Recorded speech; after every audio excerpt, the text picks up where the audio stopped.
The big match tonight in West London, and looking at the crowd, you'd think the fight against COVID was over. Not a mask in sight.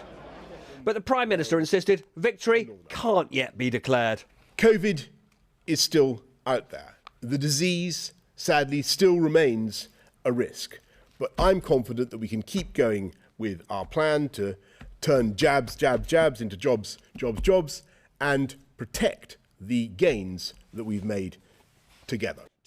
So he's offering all over 50s and vulnerable people booster jabs and first jabs to 12 to 15-year-olds, because there are reasons to fear we haven't yet seen the worst. Winter is coming and people really should take this seriously. If you've not had your vaccination, now is a very good time to do so.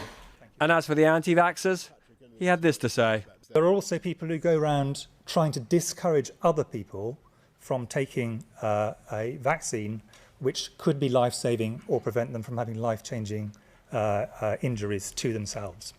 And many of those people, I regret to say, I think know that they are peddling untruths, but they still do it. In my view, they should be ashamed. Even with vaccines, COVID deaths and hospitalisations are many times greater right now than at this exact juncture a year ago. What is the argument for not taking mild suppressive measures now? If you think about the degree of immunity we've got and the levels of behavioural restriction that people have imposed upon themselves, so people aren't meeting as many people, we know contact patterns are still quite a long way down compared to where they were, but they are changing quite fast. The faster they change, the more pressure this is going to come under. So you can see we're sort of at that pivot point where things are flattish at the moment. If they go up quickly, then as I've said, you've got to go early in terms of getting on top of it. You can't wait till it's late because you have to do more.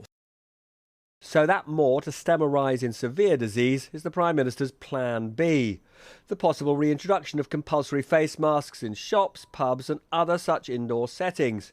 Renewed guidance to work at home. And yes, imposition of vaccine passports for entry to nightclubs, big sporting events and concerts. Vaccine passports? Surely the government buried them yesterday. What exactly is the position? Rather than zigzagging all over the place on vaccine passports, can we just get clarity? The Prime Minister thinks we don't want vaccine passports. These football fans disagree.